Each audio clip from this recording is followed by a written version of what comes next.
Hi, Wana, and welcome back. Hello, nice to see you again. Hold on a second, please. Thank you very much for Okay. rejoining us. Thank you for getting me here back to your discussion. Yeah. So we will just build in a few minutes just to allow people to join. And in the meantime, feel free to drop your current location in the chat. Feel free to drop the link to your LinkedIn profile. Thank And you.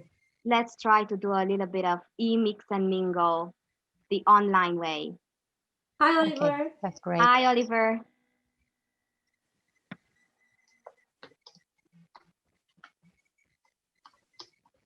There we are. Yes. How's it going? How are you? Yeah. Good. Where are you? Thanks. I'm preparing for my holidays on Saturday. I'm in the middle of packing for my holidays. So this is what I'm going to look like. So stay well clear if you're in Dubai. And where are you going, Oliver? Dubai. Oh, that hurts. Excellent. It should be good. It should be good. Good to Excellent. see you guys. Nice to see you, Jerome. It's a pleasure. Good to see you. I'm jealous. You know, finally somebody is jealous of me. Can I don't just know. like stow away in your suitcase and go? Mate, you're welcome. You're welcome. As long as you don't drink too much alcohol. All right. Are you ready to leave the wonderful beaches of Luxembourg, Jerome? Oh, I'm ready to leave the beaches here. So much. So much. Yeah. Hi, Evelyn. Hey there, hi everyone. Hello. Hello. All right. Hello. Just connecting here from Panama. Oh, Yeah. wow. I was about to Dreaming. be jealous of you now. No, don't worry, don't worry. Just a virtual background. Are we having a jealousy transference process going on? Wherever anyone is actually located where there's sunshine, yes, I'm jealous. Sunshine and warm weather, or if they're going there. So I just dropped my LinkedIn link in the chat. Please feel free to do the same. Reach out, connect. Because one of the things that we are after quite intentionally is to build a community and to build a group of people that are comfortable reaching out to each other and moving forward together. It sounds like a very pioneering thing to do, but I think this is something that came out of the COVID roller coaster quite freely. The need to just connect and genuinely share and openly be human with one another.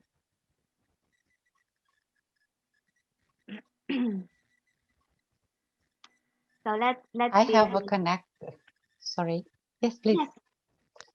I had a confession to make, if I'm Yes. allowed. Of course, Leo this is a safe already space. knows. I'm part of Leonardo Rizoio's team, and I found about this wonderful conference from Leo, and I actually came here for support, but I discovered a really nice group of people, and I'm happy to be here with you. Well, thank you very much for sharing that, Wana. Being part of Leo team is a great thing to be. And we're always happy to grow our community. And actually, this safe space and you know, just the freedom to share and accepting, you know, meaningful and disruptive things from people is something that we're very conscious of in Hacking HR, and this is something that we want to very actively promote and role model. So thank Indeed. you. Thank you. So we see people. Hi, Yeah. Helen. Thank you for joining us.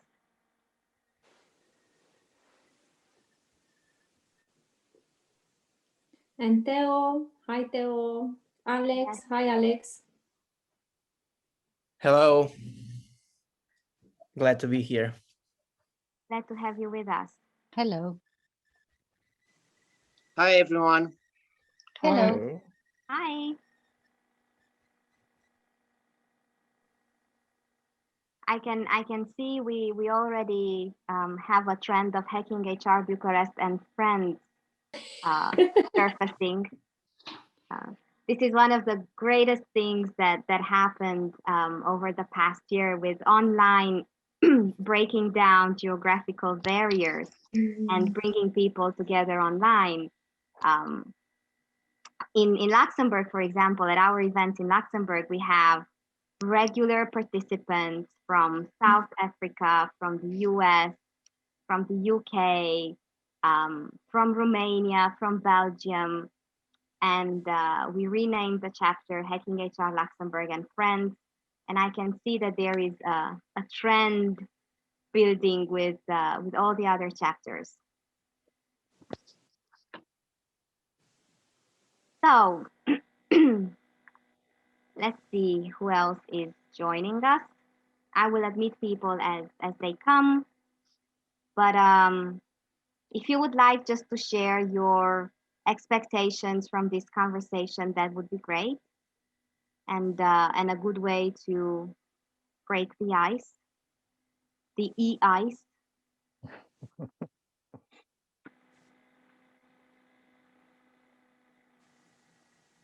I'm very happy and I really enjoy this kind of discussion, this kind of meetings, because indeed what happened in last year, almost last year on 16th of March will be 1 year. It really changed a lot of things. It really changed a lot of what we are doing, how we are doing. So at this level, it's very important to have lots of idea, lots of people to talk to, lots of people to share information, because that's how we go through this, and together I'm sure everything will be fine after a while, a period of time. We have good sign here in Romania that people wants to come back to work, and the next step is the mix, the hybrid, working from home and office. And in my opinion, but I'm very optimistic usually, things will be better very, very soon. Thank you, Leo. Yes, you are a born optimist. One of my favorite sayings is related to optimist, pessimist, and the plane. That the optimist created the plane and the pessimist designed the parachute. So yeah. Indeed, it wasn't easy this period of time for a lot of companies, for a lot of employers, employees also. So the human capital market is not the employers or the employees right now. It's a mix, and what happened actually, it was a wake up call for all of us, and I think lots of things will be settled down, and the new values, the new principles, the new changes, and what will proceed from now on, I think will be different. Mm, Mm. yeah, hopefully. So, I'm still watching out for people joining. I will admit them as they come. Thank you for your patience with this buffer time. And Mari, I think we can Yeah, let's kick kick off. it off. Sure. So welcome everyone to the first Hacking HR Bucharest chapter. Today we are joined by 5 amazing people. Co-hosting with me is Minola, who will introduce herself shortly. My name is Marinela Tănase, and I will co-host with Minola today the session on the employee experience and engagement in 2021 and beyond. So, by way of introduction, I am a senior HR professional and have spent my career so far in strategic HR management and HR transformation over 23 years in various roles at local, regional, and also global level. I am also certified as an SHRM SPHR professional and trained as a business coach and more recently, emotional intelligence practitioner. So I also like very much traveling. I like connecting with new people, with new culture, but I really, really, really love shoes. This is my biggest love. And now, before we introduce our amazing speakers for today, I would like to invite Minola to give a very quick overview on the Hacking HR as a community. Thank you, Marinela. So my name for the next 1.5 hours is Hacking HR, but in my normal life, I'm called Minola Jacques. I'm particularly happy to be joining this event today because I get to say Bună ziua and Bine ați venit in my mother tongue. I often miss speaking my mother tongue in my day-to-day interactions. I'm a journalist by trade. I came across change management by accident about 17 years ago and have been enjoying doing it ever since. I'm a travel, books, coffee, and ice cream addict. And based on the last year, I can also add hacking HR to my list of addictions. With Marinella, we had the idea to embark on this adventure of building the Hacking HR open community in Romania. So thank you. We got good friends by our side with Evelyn and Theo, and now all of you. Hacking HR started back in the US a little bit over 3 years ago. It is a community of practitioners from all walks of business, people in roles that deeply touch people around them and create the experience of the world of work. We stand at the intersection of strategy, technology, and people. And our mission statement, and that's the only corporate thing about us, is that we do want to build a better world for people. Now, whether that world refers to the world of work or the overall life world is not so clear anymore, as we are speaking about work-life blending and not work-life balance so much. And I'm very, very happy for having you with us today. And I hope it's quoting a movie masterpiece, the beginning of a beautiful friendship.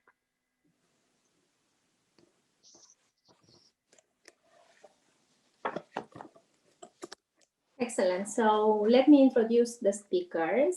Now we have today with us Delia Rotaru. Hello, Delia. If you can. Hi. Hi, guys. I will quickly say a few words. So I'm currently working for a mug. Probably, if you are in Romania, you most surely know it. So I don't have to say a lot about that. I worked previously in telecom for 12 years. And I love HR, but most than that, I actually love psychology. So I'm currently studying for that. I'm studying for a master's degree in psychoanalysis, and I'm doing my degree as a psychotherapist. So I'm blending the two at the moment. Thank you for having me. Welcome.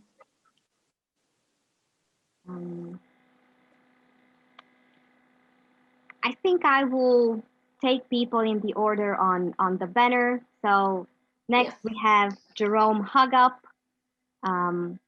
He's an experienced talent acquisition manager with a demonstrated history of working in various industries, skilled in analytical, coaching, executive search, technical recruiting, and staff development.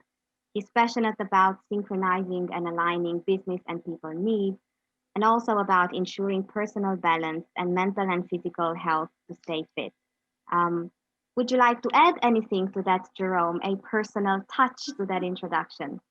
Wow, that was just wonderful. I hope that I could live up to all those wonderful things that you said about me. I think you did a great job. There's nothing I can add to it, but thank you. I'm happy to be here. So happy having you here today. Excellent. We have also with us Silvia. Silvia Bulgariu is the Business Development Director for Europe and CIS of HIL International, Head of Strategy and Marketing, including development of partnership and successful client management based over 19 years of extensive experience across multiple sectors in over 30 countries. Her area of expertise includes also marketing, business administration, forecasting and strategic planning, negotiation and contracting, risk and viability assessment, and performance management. In her current role, Silvia is leading multicultural teams in creating a diverse and constructive working environment, ensuring inclusion and support for personal development along with professional development. Silvia is an active member of various organizations for women in business and a strong believer in corporate social responsibility. She is also a single mother to a 3-year-old lovely daughter that challenges her to be a better mom and a more efficient professional to juggle all related to ensure the balance of work-family life. So if I miss anything, Silvia, please add. Well, in terms of professional, and also you touched the personal, dearest to my heart, meaning being a mom. I think you covered everything. I would just like to add that I'm very happy to be here. For me, it's the first event joining Hacking HR. I'm not an HR person, but I can speak also as an employee and also leading our teams in so many countries, how we build them up and how we stay close together. So I would like to bring this perspective. I hope it's a fresh one compared to the direct HR involvement that I'm pretty sure you all do amazingly. I also been surprised ever since you started the introductions to hear how many addictions I have. So I also love shoes. I also love coffee, books. I am dedicated and very loyal customer of a mug. So I'm actually, trying to not to listen to all the introductions, not to hear how many I have. So thank you for having me, and I'm looking forward to the event. Yes, welcome into the panel. I will continue with Dragos. Then we have Dragos Wancea. Dragos is an experienced HR professional with more than 25 years of exposure to international and Romanian companies in both HR management and consultancy roles. He was involved in several transformation projects, upgraded the HR processes, and felt pride to see positive changes and learned a lot when the results were not as they were expected. He is also looking forward to experiencing the post-COVID era with new challenges and also with access to Spanish beaches without test and quarantine. So Dragos, if you would like to add anything else, please do. No. It's okay, and I'm very happy to be here. Thank you for your invitation, and hope to build a very strong community here in Romania. Excellent, thank you. And thank you very much, Marinela, for indulging my request to be the one introducing Leo. A very near and dear friend to my heart, a former colleague and adventure partner, perfect partner in crime for various business development intervention within the field of HR. Leonard is an interesting mix between HR, business, entrepreneurship, and digital transformation. He is a graduate of economic engineering in Bucharest and also of postgraduate studies of international universities, among which in Canada, studying organizational communication and human capital development. He's passionate about people. I can fully vouch for that. Working with people. He's an opinion trainer and innovation implementer. Among the first users of social media in recruitment, one of my mentors regarding social media in general and social media in recruitment. He runs retention projects, stay interviews and exit interviews. And he was among the first users of job protests in Romania, supporter of digital transformation and connection in the field of human capital. Experience as an HR manager in multinational companies, also specialist and consultant, both on the Romanian market and experience in the economic environment across EU and overseas in Canada. A pleasure having you with us today, Leo. Thanks for accepting our invite with open mind and open heart as usual. Anything else that you would like to add? It's an honor for me. And this COVID period of time, it was a huge opportunity for me. I moved from Romania and I understood that a lot of things we can do it from anywhere. But if you want and if you really struggle to do it, for sure there will be results.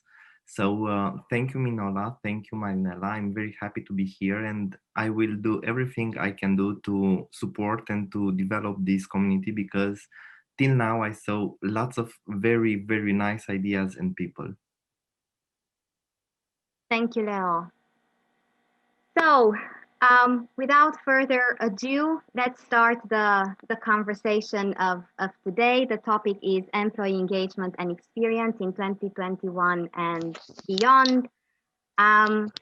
First off, let's set the scene and could you please just walk us through your own personal understanding of the expression employee experience and engagement? What do you think about when you hear this expression? And I will hand over the mic and I will start with Delia. Thank you.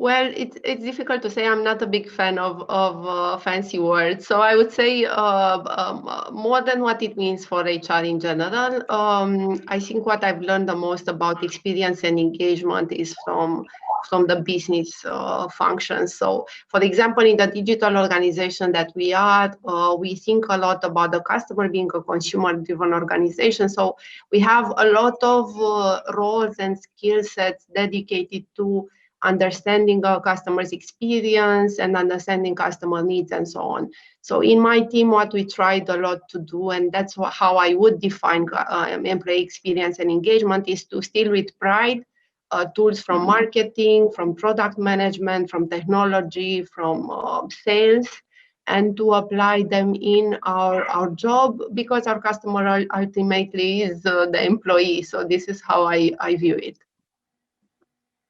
Thank you very much, Delia.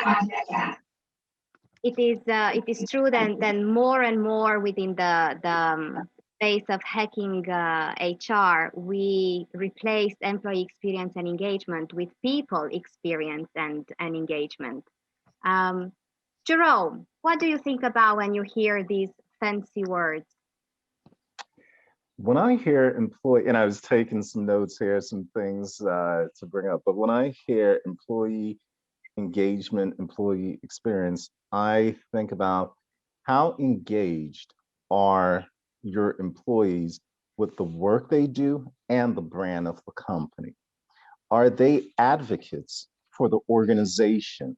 Do they share ideas how to make the company better? Because not all companies are doing great things, but it lies in the hands of the employees to help those companies to do those great things. Are your employees sharing the ideas? Are your employees feeling empowered to go ahead and try to implement some of these ideas? So going back to your question, it's how actively are the employees participating in making the company better, and do they feel empowered within the organization? Thank you, Jerome. Sylvia.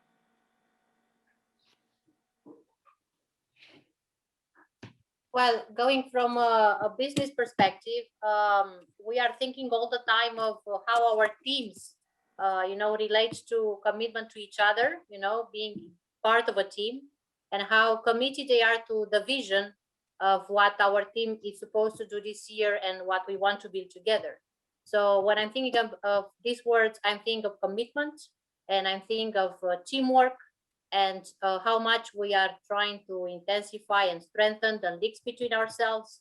And what I've seen all over the years is that all these types work together if they become loyal to each other, ready to, you know, commit to each other, ready to support each other. And this is how we've been through so many difficult times, so many challenging times, including this one. So this is for me what it relates this part. Thank you very much, Silvia. Dragos, what goes on in your mind, triggered by these words? Okay, these concepts of engagement and experience, you know, are not so old, but now we are starting to change the generations. Now the millennials are practically 60%, will go up to 90%. And this is, in my opinion, the main factor that we have to take into consideration in organizations, because we cannot motivate them only by offering salaries and benefits. We need more. We have to make them to feel happy with the work, with the purpose of the business, with their value, to perceive the organization, not only to put some values on the walls, to put a mission, or to put some statements, to make them be inside there and to be close to them in order to value them and align them to our goals. This is, in my opinion, the engagement of the employees. Thank you, Dragos. And last but not least, Leo, what would you add to everything that has been said? Well, very, very good ideas from my colleagues here. Employee engagement, people engagement actually is the measure of the relationship between employees and of course the organization. And since it directly informs whether people are willing to invest. And when I'm saying invest, I'm saying about time, energy, intellect, of course, in the organization.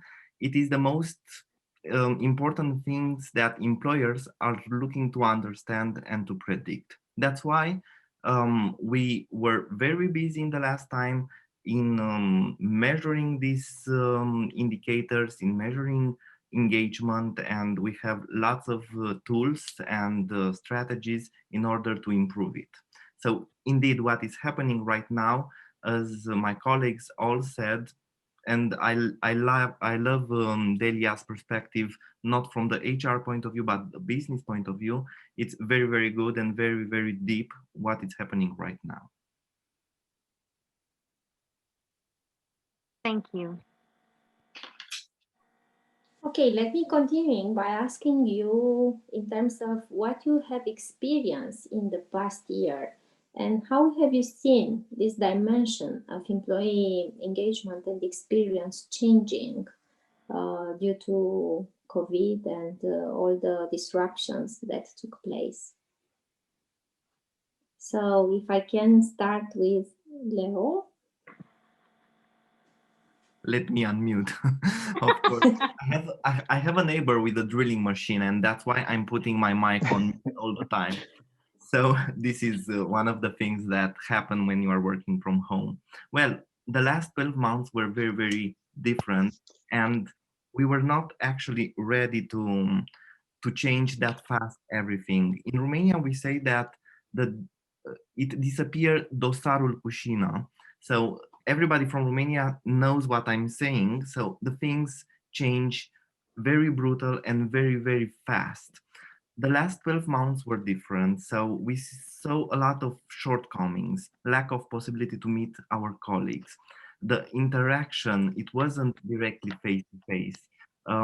It wasn't the short breaks, informal discussion at the office. So everything we change. We work online. We work through the online meetings platforms like we are doing here. We are human resources people. We are people dedicated, and we like to meet people. We like to go in the plants, in the factories to meet our colleagues. If the noise is too hard, I will retake the ideas later on. But what I saw right now is that the last 12 months were very, very different. And people gain more autonomy in their working. We were not working just with the team leader aside of us, or we are used to delegate, we are used to communicate different and to deliver results very different since now. Thank you very much, Leo. What about you, Sylvia? Well, for us, we had two different perspectives to look at because we are working a lot internationally and we have regular meetings online. We have all these, Zoom, Teams, Sky for Business, and so on. So with the teams in international, more or less the things didn't change. But the perspective of the current office that I'm based in, the Romanian office, it did change a lot because we are used, in constantly being close to each other and having the meetings face to face. And it seemed strange to have the meetings online all of the sudden. Because of that, we wanted to bring a more personal perspective. So the minute this started and we decided that we will work from home, our organization had worldwide directive that everybody's working remotely for safety reasons. We have introduced also personal kind of chats, in order to keep up, because this is something that you need to know about your employees, about your coworkers. In order to work better, you need to understand what they are going through. So we even had WhatsApp groups, WhatsApp calls. I'm not trying to make any kind of promotion here, but this is what it happens. We have to be staying close. Most of us in the Romanian office are actually young parents with very, very, very small children. So we had to accommodate a lot the working hours, the deliverables time. Everything had to be, understood that, I have to pick up my kids from kindergarten, where I have to take them to a doctor's appointment. Things that before being in the office, we were not treating them, as important because, it happened, you need to go. But now everything changed with the planning. So we had to make room for this too. And I think this personal perspective, understanding what each other is going through, help us going through the year. I mean, we were all more accommodating with each other. We started to realize that being home with 1, 2, 3 kids is not as easy of having the meeting with your director, your VP, and somebody from another region who doesn't have kids. But we've actually found out that everybody is accommodating, and I will maybe speak later and divert more the discussion on this point, but we started to feel guilty about having personal life together with a professional life in the same call. I mean, now, even now downstairs, my daughter is ranking my sister's house because I'm here in order to speak to you. My daughter is downstairs with my niece. So we have to be, accommodating, and this is what I saw with my colleagues too. Thank you very much, Sylvia. And it's a great point regarding accommodating through those times and bringing everything in these special circumstances. So what's your perspective, Jerome? I say really from last year to now, there's been 3 main aspects really that I think has been or should be emphasized when it comes to employees, employers. And I would say it's managing with empathy, embracing a virtual work environment, and the other one, virtual burnout. Mm-hmm. So I'll start with managing with empathy. A lot of managers in the past have been like, well, the bark at you, get this done. But seeing that we've moved to a virtual working environment there, we're seeing a lot of manifestations in employees of different, I don't want to say mental things, but those that might be battling with certain things, and work was their refuge from getting away from those things at home. It's now their work is home. So they're there with those demons that they've had to deal with. And we've all had them. I mean, be it self-doubt, be it just being in a house sometimes with yelling kids, as I say demons. Sorry, not referring to anyone kids as demons, but you're there all the time with them. So managers have to be managing with empathy. You might be on a conference call and the little kid is running by and everything, but it's accepted now. It's managing with empathy and understanding, and also being able to point your employees into the direction of help when they do need it. Embracing a virtual work environment is the second thing. And I was having a conversation with Manola last weekend, and I was just saying, you know what? COVID has actually sped up the world by 10 to 15 years.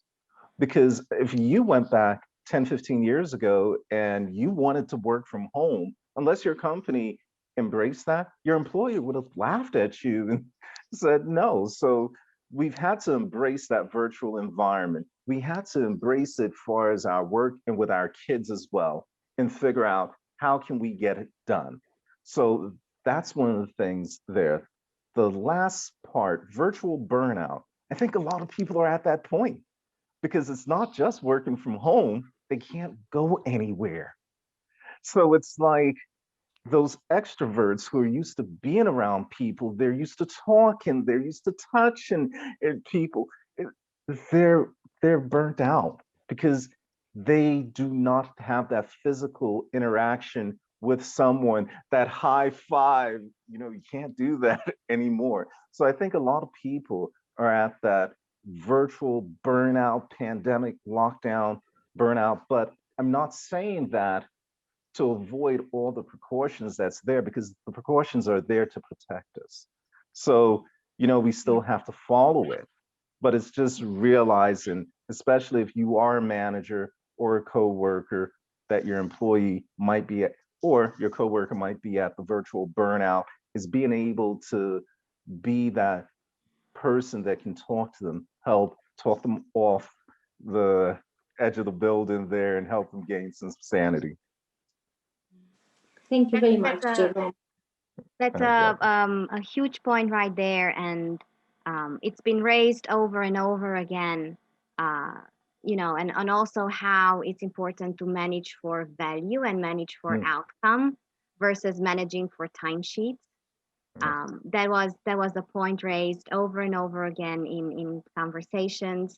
Um, Also, a huge positive outcome of the COVID times is the normalization of talk about emotions and about mental health and about well-being, moving away from when you step into the company, you leave your emotions at the door and you leave your personal life at the door.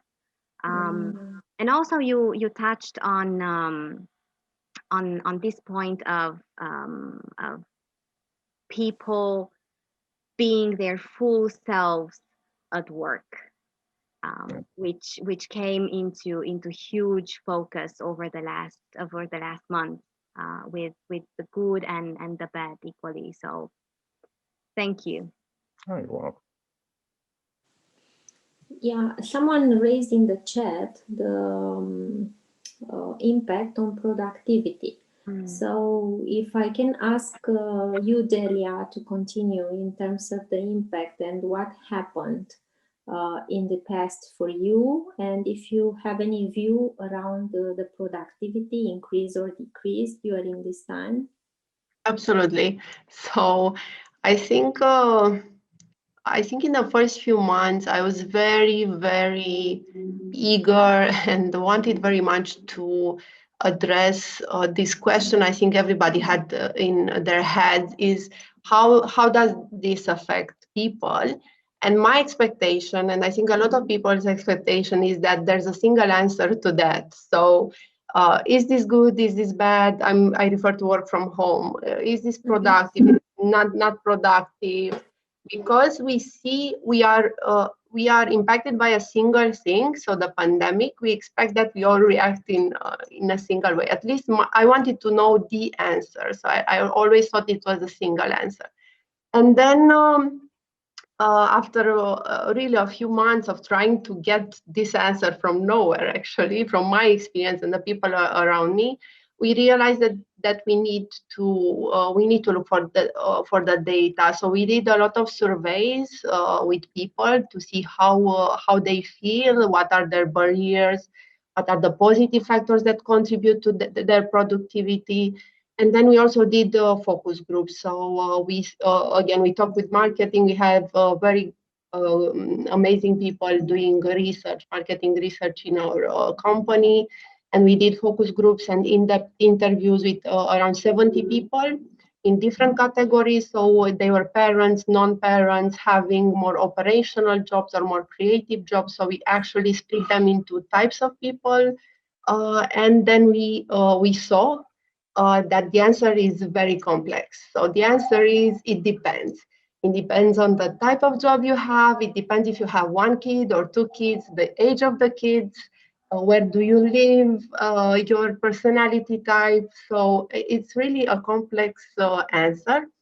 Overall, I would say that from all the surveys we did and from all the focus groups, our main conclusion is that with all the good and the bad, people do feel productive, and we feel that the company is also doing good. So overall, we are not concerned about the productivity of people. Thank you. Thank you, Delia. What's your perspective, Dragan, on this past year and how this year changed the dimension of employee experience? Wait, you asked me? Yeah. All right. Okay. What I would like to share with you is that last year I had two very different experiences. In the beginning, before the pandemic started, I was an international recruiter for a company that was recruiting medical staff for UK. And everything was okay until the lockdown. When the lockdown appeared, the business get down. The medical staff was not so keen to move, irrespective of it was possible or not, because everybody was to add here value, and practically everything was gone. It was a very worse experience for me. But then on the other side, I started to work for eCarrefour. And in terms of engagement of the people was exciting, very exciting, because people were, they had KPIs, the people that were delivering food home to people. And there were guys that were not so motivated, but when they delivered food to old people that did not have any possibility to have that, they do not need a manager at the time. There were perfectly aligned, that they exceeded the KPIs and everything was okay. So yes, it very much depends on the business. There are businesses that were helped by COVID and businesses that were crushed by COVID. Mm-hmm. Thank you. Thank you. Moving to the workplace and having in mind the impact of the pandemic, how do you redesign or adapt the workplace to be healthy and safe for all the possible meanings of these words? How do you approach this?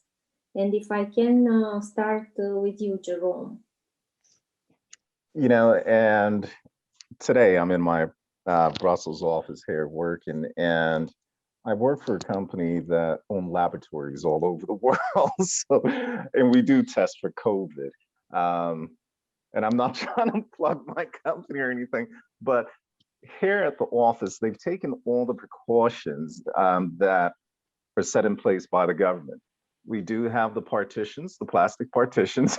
You have to sanitize the chairs, the room, and everything as you're going in and out and things like that. Then we also have a rotating schedule for staffs that are in a department where the whole staff cannot be there. So there are different steps that you can take that are given by the government to ensure a safe workplace. Now, let's talk about it from the humanistic standpoint. Okay, that was, what we have to do to be compliant, the humanistic standpoint. So I have an employee of mine that she's in a high-risk group. So this goes back to managing with empathy. I was more than happy to say to her, hey, if you're not comfortable coming in the office, although we have all these precautions, don't. I'd rather you stay at home, stay healthy. If you want to come into the office once in a while, that's great.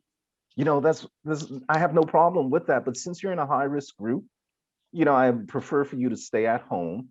And if you don't mind, can you just get a note from your doctor so I can document it with HR as well, just to cover you? So it's then using some humanistic side of it and managing with care for those people. And I think this pandemic and everything it really caused a lot of managers, good managers, to come closer to their employees, understand their employees and also manage them a little bit better with a little bit of more care and understanding. Excellent point. Thank you, Jerome. You're welcome. What about you, Sylvia?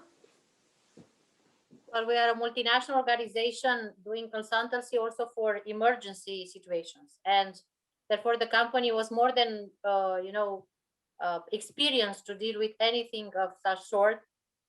We were immediately organized, with all the planning. We had a committee informing us every week on the measures, keeping up with each country legislation, each country type of lockdown, closing and opening office depending on this. But most important, like Jerome was mentioning, was this human aspects of the approach. Basically, we were told, we were encouraged to consider ourselves if we feel safe to go to the office. Some of the offices that were open, they were saying they are open at 50% capacity, and I also advise my colleagues to do the same. Basically, now we go every second day, each of us. We try to go there for important issues that cannot be done from home. Like for instance, you really need to send something, you really need to register something, not spend many hours in the office. Because we have also been in the initial stages of this organization, the IT department, which was the most challenging aspect of this organization. They organized in a way that we can all work remotely. So basically, we are not forced to go to the office. We are, let's say, among the businesses that are blessed being consultants, that our work can be done from home. We also experience, as a business, coming back to the point that Dragos was mentioning before, some businesses were affected, including ours, because, we deal with public sector clients, and a lot of delays happened and a lot of situations occurred. But nonetheless, the company was ready to stick by their employees, and we were getting this kind of support for each and every one of us to abide our own decision if we need to go to the office or not.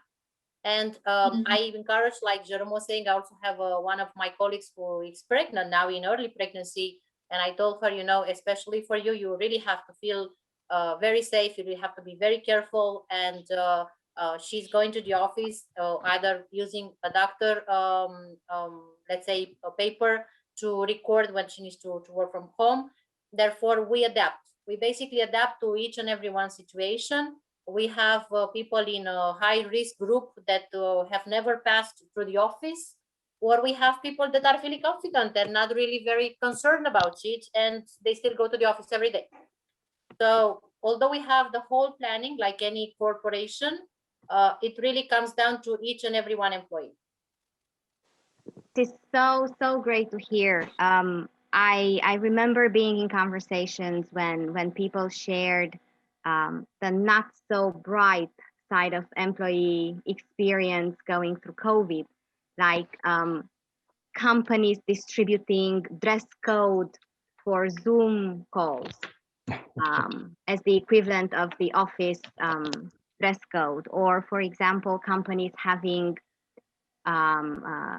mandatory requirements that people would use the video signal with no background, so they can be seen in their natural environment and not on some beach. And one particular story went viral. I don't know if you picked it up, of this young lady caring for his for her dementia sick father. And she said, I cannot have my video because every now and again my father would have a fit or would just run, naked behind me, and I cannot control it. It happens out of the blue. And I got a pay cut because they said, we didn't see you for 2 days. We have no ideas where you were.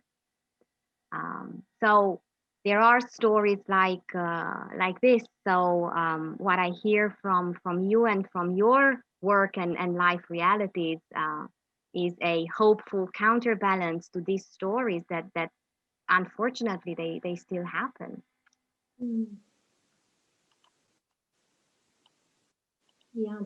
Yeah, great point, Minola.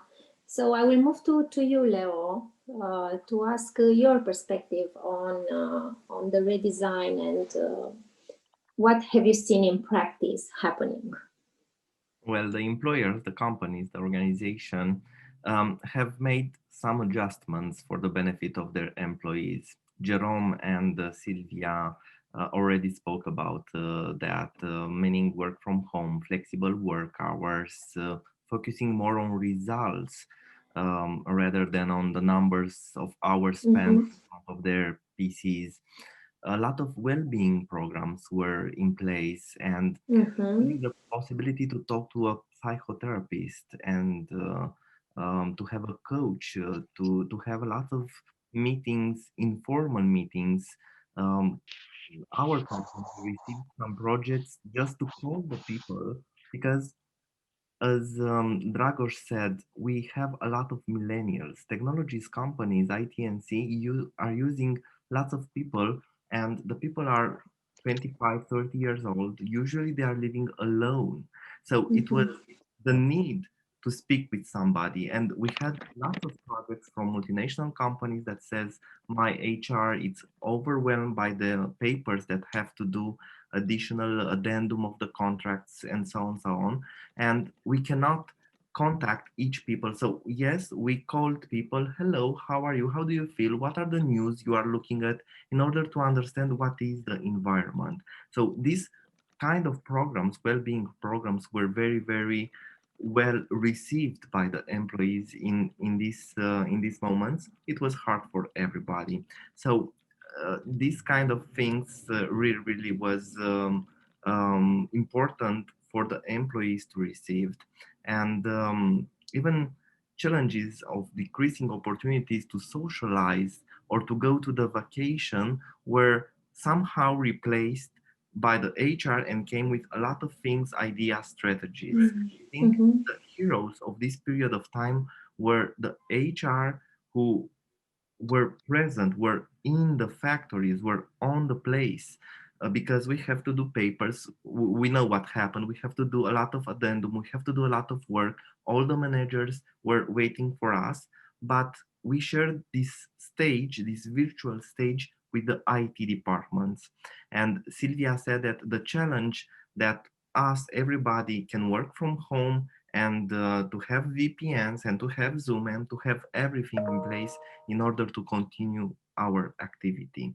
So I think this was the big change, the big redesign, what we had to do to adapt. This is one. And the second one is how we communicate to our teams, even if the multinational company and globalization actually forced us 10, 15 years ago to work remote, to work with people from Brazil, to work with people from all the corners of this world. But now, also, our teams, our people that we share the banana and the coffee and in daily, we had to communicate with them through the online platform, and it was a difference. It was a difference. When we are okay, it's fine, but when we have problems, when it's stress, when the environment it's not usual, it becomes a little bit difficult to manage. But well-being programs were very, very good, and a lot of big companies adopt and implement this kind of well-being programs and were very, very well received by the employees. Right. Thank you, Leo. And I would like to, because you mentioned multiple aspects, I would still want to ask you, in terms of your studies on stay and exit interviews, because you have info and data, what are they saying?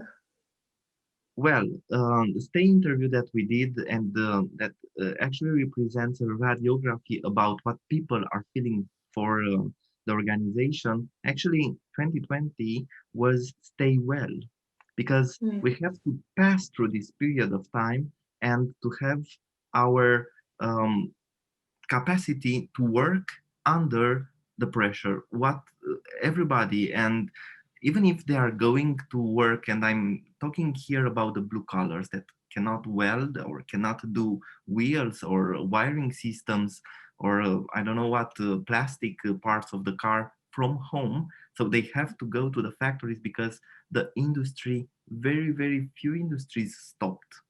Everybody worked actually. Just 2 or 3 weeks we had the technical unemployment or this kind of parts. What the people are saying, they were very attentive and affected, but by how the company adopt and approach this period of time. If they put the plastic things, if they have everything to be safe, because it's important when you are going to a production line and your colleague is 1 meter near you, because the production flow is very close. It's important to be safe and to feel safe. And there were very much appreciated the companies that they didn't put the head like in the sand, and they did something. The HR was there. The HR went to buy alcohol for sanitizing the hands. They were there. They buy masks for them. They did everything possible in that moment, because nobody had mask, nobody had alcohol for hands, but at least the people saw they are struggling, they are doing something, they are not just working from home and that's all. And because local authorities, the lack of experience and the lack of professionalism, and the local authorities were overwhelmed, usually people called their HR. Look, I have COVID. What should I do now? The DSP or the sanitary public division doesn't answer my call. What should I do? What do you think I should do? So the HR people were somehow feel the pressure from the employees, but also from the companies, from the targets, from the managers, from the other managers from the company, in order to make a stable environment. People were very sensitive to the approach and the implication of the managers during this period of time. So if in the past they were asking salaries, blah blah blah blah blah blah, now we're very satisfied if the working environment is safe for them and to work and to continue their work. Listening to you, Leo, it's almost like there is a very specific, very special, outstanding subset of employee experience and engagement for the people working within the HR functions at this moment, because they had to cater to everybody around them. They had to cater for their stakeholders, but at the same time, they were dealing with their own experience and engagement at that moment. So thank you very much for contributing with your insights into this conversation. Yeah, excellent point. And you mentioned about how people are feeling. So I would like to throw on the table the topic of culture. And I will invite all of you to respond to this, having in mind all these disruptions. Do you think we still need one culture in place? And how do you plan to create a sense of belonging in these circumstances? So I invite all of you to contribute. I would answer to that yes, we feel because we talked to our people and they said that they feel the need to stay connected to each other and to have this sense of belonging, and that's one of the things actually they miss the most. So how we try very practically to compensate for that is through different tricks and things that we are doing extra to make sure that people feel connected. For example, we started to do every Monday, I send a note to almost 5,000 people with what's happening in the business. It's a very informal note, so we actually do it so that they feel very connected. And we thank the teams and we tell them what are the news from different teams. Then every week we do a live session with people from the business coming in and telling stories about how they are doing, how they are managing in their teams, sharing best practices. So I think you need to use the virtual space for things that usually happened in informal places or times. And also some of our teams told us that they keep a channel open for coffee. So they actually go out for coffee and cigarettes on a different Zoom. We use Microsoft Teams. So they have a channel open if they want to have a cigarette and they go there. So absolutely, we want to keep this alive. And I think it's a beautiful role that we play in helping people to stay connected. Thank you. If I may add, we already had this culture of having, a global intranet that was informing us what is happening worldwide. And while I saw, initially that we are talking about the achievements and we're talking about the company achievements, about the financial results, about how we stand in our rankings, and also the most amazing projects that the company was winning worldwide. I can see now that there is also an encouragement of celebrating personal achievements. Like a lot of colleagues of mine have been through, they took this time to study more, to get to new certificates. And our company, it's a strong believer in continuous learning. We have our own university where we are providing certificates to our employees, and we encourage them to continue to learn something new, diversify their skills and experiences. I saw in our internet a lot of such achievements, personal achievements. Somebody that got this new certificate, but somebody that went through some difficult time and they achieved to move on. So I think in this way we even insisted on having our own culture, our own company culture, and that we feel this belonging, that we are part of this. We call it family.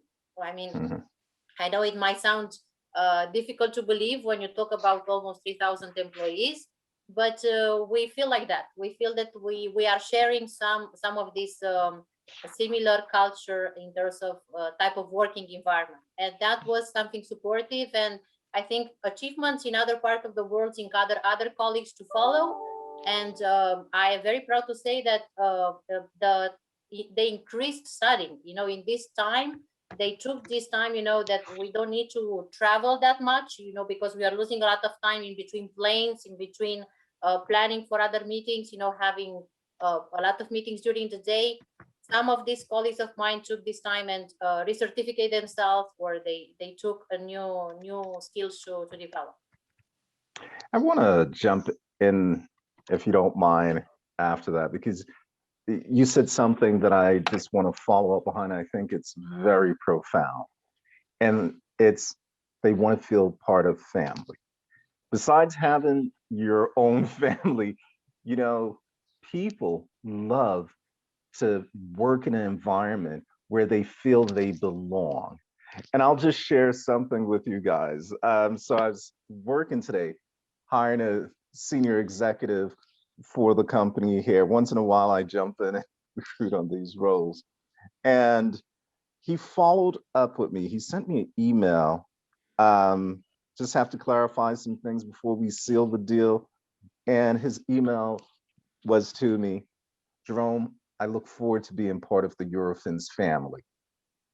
So it shows that our employees, they want that sense of belonging. Is an intrinsic human need to feel like you belong to something, that you're doing something greater, be it for a large multinational or a small, 5-people operation. You still want to feel like you belong and that you guys are doing something there. So yes, I do believe we still need one culture in the workplace, a sense of belonging. Now, if you're working for a company where their culture does not fit right with you and your values, and, it's up to that individual to find a company where they truly feel like they belong. So I think the one culture thing is a great thing to have in the workplace, and especially in this day and age, people need to feel like they're a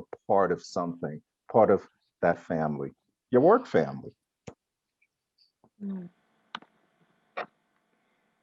That's a great point you made there, Sylvia and Jerome, about family, and it just made me think we can turn this into a question. So if you have an answer, I'm happy to hear your opinions. But Um, I remember recent conversations about culture and belonging, especially within the context of the rising of the gig economy, and especially in the context of having multiple working setups. So not just a full-time employment contract, but part-time or flexible time or external contractors or a variety of settings. So we might be looking at teams covering full-time employees, remote colleagues working, I don't know, from Australia on their own time zones or US on their own time zones, some subcontractors working from other parts of the world, um, going through online onboarding. And the question is, how do you still create a sense of belonging that goes beyond colorful values posters by the elevators doors, which people don't see anymore? Um, so, does belonging come from a sense of purpose, from a common understanding of what needs to be done, from a common team culture? And the question is, are we talking about one single culture or are we talking about working cultures as the work is being done by a group of people coming together? Manola, I think you answered the question. you you gave us the question and then you answered it. I think you hit the nail on the head with everything there. I think there is subcultures within a culture at a company. And I put it like this, if you think of when you used to go to high school, there were, your high school, your team colors, you root, you guys, yay, whatever high school. Then you had your little group there. Could be the Mean Girls. I don't know, Manola. Maybe you were part of the Mean Girl group there. They had their little, clique. Then you have the jocks. Then you have the nerds. Then so there's subcultures within it. So there can be subculture within the organization, but then it goes to having purpose within your work. Now, when it comes to people that are contractors, and I think that is interesting because people become contractors for different reasons.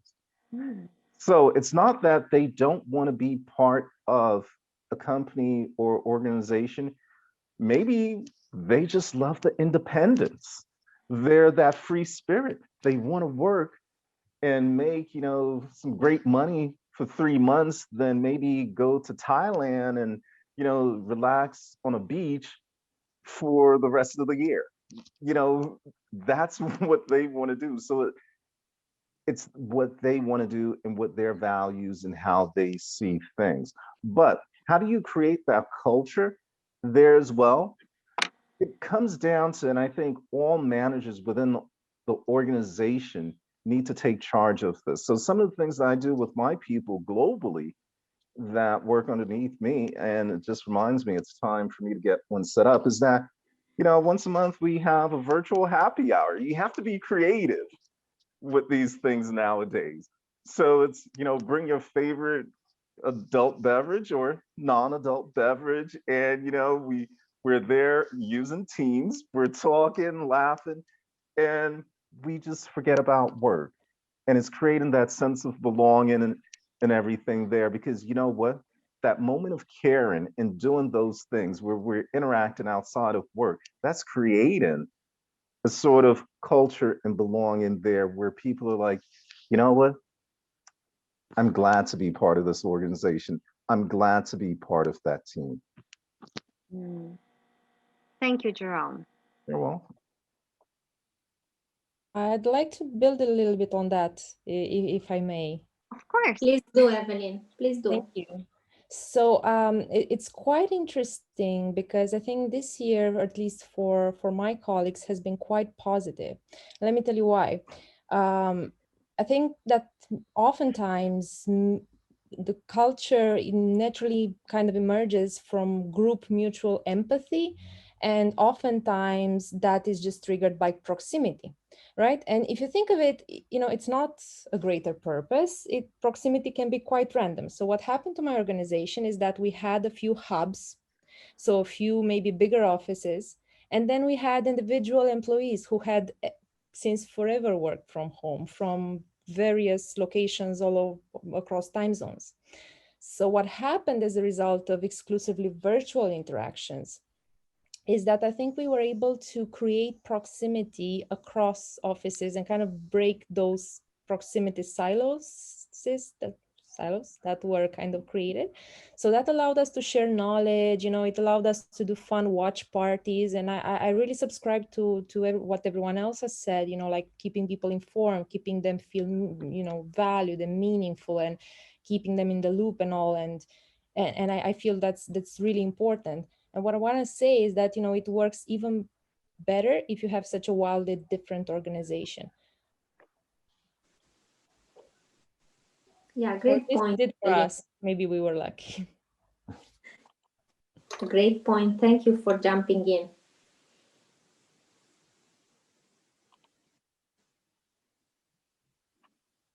Well, I would like to add, and my colleagues told me that culture is strategy for breakfast. So, yes, and I know you like this, Minola. And if a company doesn't set a culture or a general overview or a general principles, then the informal culture will take over and it will be chaos. So for sure, companies need to be very, very attentive right now. And beside the numbers, all the things that are on the walls, the customer, it's more in the client, the things right now, the people are not taking for granted all this. The message should be more human. The messages should be more appropriate, and the facts are speaking more than just the words and the principle and the logos and our customer, it's our blah blah blah blah blah blah. Nobody wants this anymore. This is the first thing. The second thing, till 2020, March 2020, we were in team buildings and we had to solve any kind of problems that put us, or the scenarios were very difficult. You are in a cage because in order to build and weld the team, we were supposed to be in some very difficult scenarios. What I'm trying to say is that this pandemic period, it wasn't a scenario, it was for real. And for real, we have to support our colleagues, our team members, our managers, our company in order to deliver some results. So if till now we go to the mountains and we are taking, I don't know, something and I'm helping you and we are doing like this, like this, like this in order to, now it was for real. Now we had to do it without knowing, without having all the data, without very low visibility in front of us in numbers, economics, when the lockdown starts and blah, blah, blah, legislation, so on. So what happened and the opportunity and the good thing, if we can say this, from this period of time, I told you I'm very optimistic, is that we were put in this team building scenario and we deliver results. I think this is the belonging that Jerome spoke about. Yes, we are feeling that we are belonging to this culture, this company, this organization, just because we help each other during this period of time. Thank you very much, Leo. As usual, it is a painful thing for me to say that we are being mindful of time. So we are 15 minutes away from the end of our conversation, and I would like to ask each of you, if you were to recommend one actionable step that people could implement, say tomorrow or Monday morning, 9 a.m., what would that one actionable step be in regards with employee experience and engagement? And I will take you in the order as you are on my screen, which means, Leo, I'm sorry that you go first. Okay, for managers, stay close to your teams, encourage and support them, I think.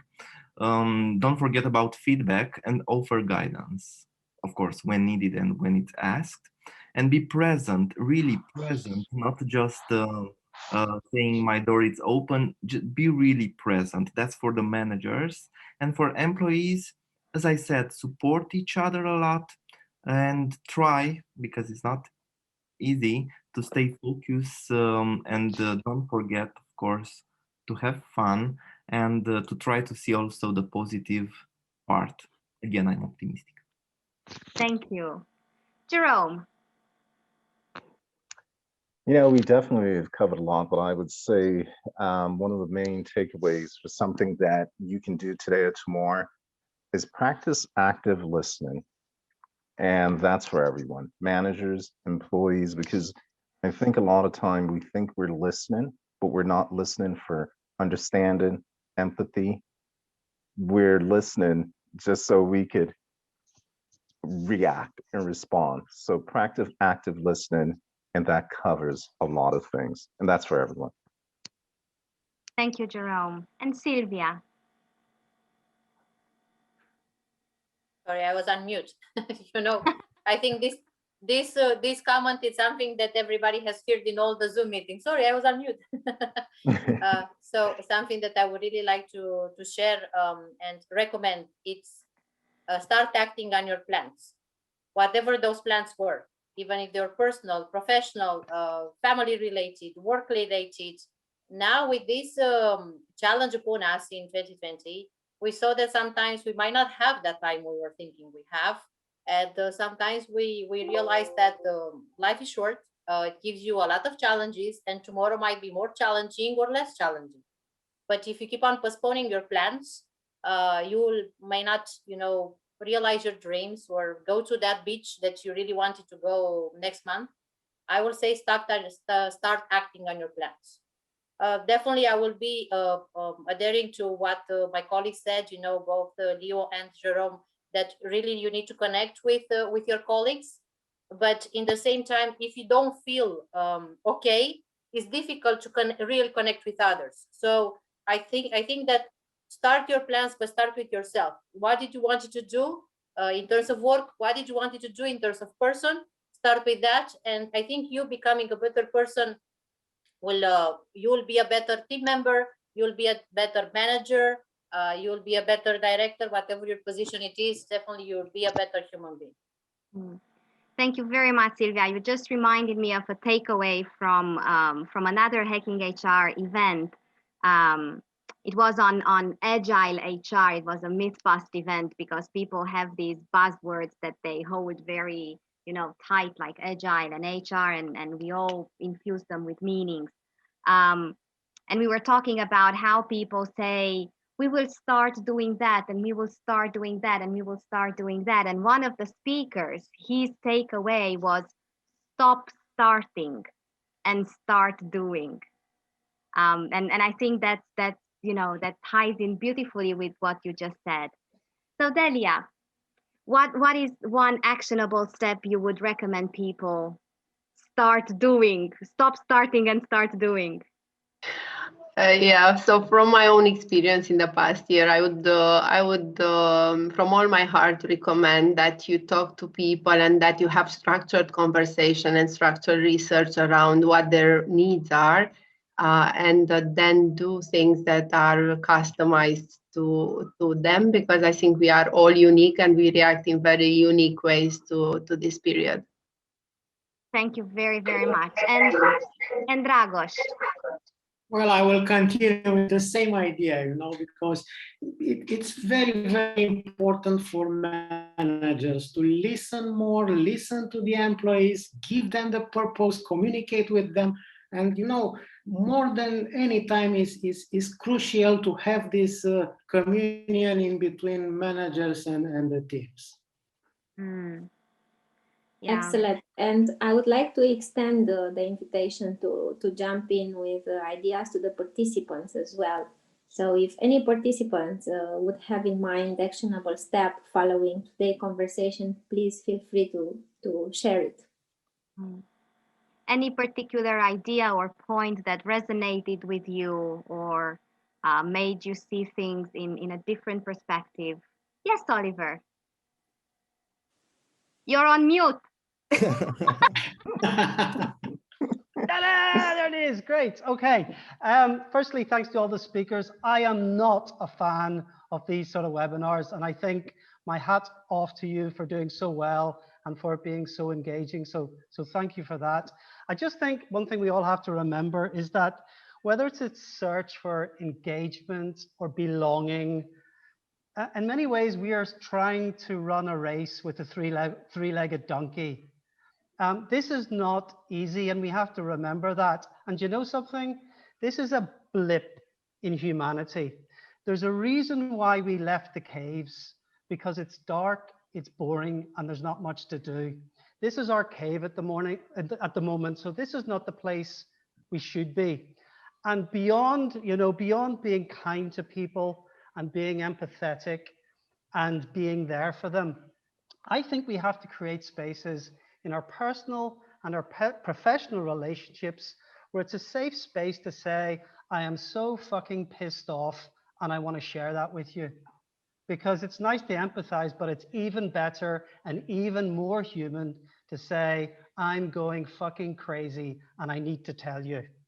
So that would be my suggestion, to create spaces, not just for kindness, but to let go and create spaces in your companies where people can say, I am so fucking pissed off.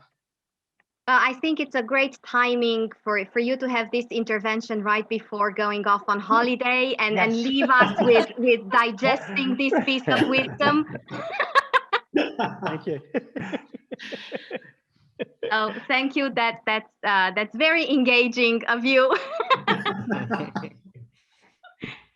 Anyone else who feels inspired? Anyone else who potentially feels like sharing what makes them feel pissed or overwhelmed or hopeful at the moment? So what Oliver just shared was very validating. Thank you. Because one a project that we launched that was very well received was that people could share some of their pains and hobbies. So for instance, we had a colleague who was super involved in the Black Lives Matter movement. So they organized some volunteering around that, and they were super happy to share that publicly and raise awareness. Then I had a colleague who originates from Belarus, and then she was equally happy and sad to share that and raise awareness, worldwide. So I think it's, circling back to the first original point around listening, and also about providing customized solutions to people. I think that kind of nails it, right? So, kind of bringing what matters to them, especially now virtually, because it's so much easier to do. It's like literally it's so much easier to bring people together. Like back in the day, they used to think that we needed to organize travel and we needed a business dinner. And now, yes, or maybe interactions are awkward with you're on mute and whatnot, but they're becoming less so. So yeah, thank you both. This really raises a very important topic, and maybe quite possibly it opens the idea for the next event for Hacking HR Bucharest on diversity and inclusion, because what I see the last year has done is also deepened the conversation around diversity and inclusion beyond, let's say, the visual elements of race and age and gender. And more conversations deal with diversity and inclusion in the sense of diversity of thought and personal journeys, and levels of resilience and diversity of what people are willing to invest in their work and what value they expect out of it, and that can only broaden the conversations around diversity and inclusion in our lives, but also in our professional lives. And before leaving the conversation open to the audience, there are some great takeaways from what you just said in terms of actionable steps. But let us do our signature blitz wrap-up question. So it's maximum 1 minute per speaker, but feel free to use, simple sentence, your punchline, your signature punchline for today. We will go counterclockwise this time. So Leo, you will be the last. What is your key takeaway message for us today? And the first one to go is Delia. I did not expect the counterclockwise, so yeah, that was a nice thing to do. For me, the key takeaway is to stay connected to yourself and to others. Thank you. Dragos. Well, for me, it's important to know and realize that nobody's alone during this COVID area, and we have to network, we have to find out what to do because nobody's perfect, and it's great to be part of such a network.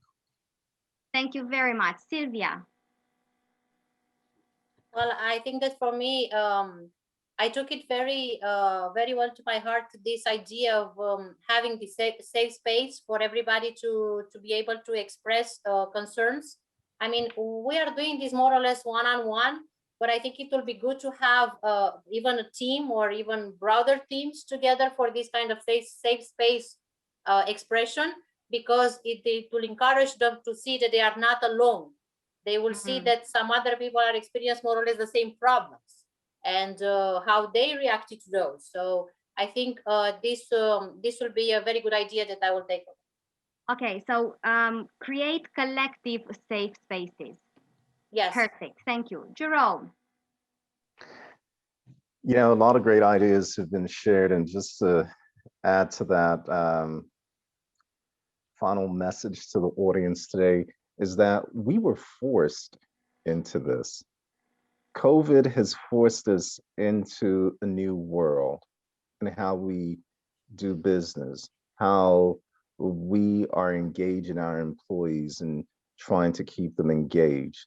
So realizing that you have to be creative, you have to be understanding, you have to be empathetic, you have to create that safe space, because we did not go into this by choice.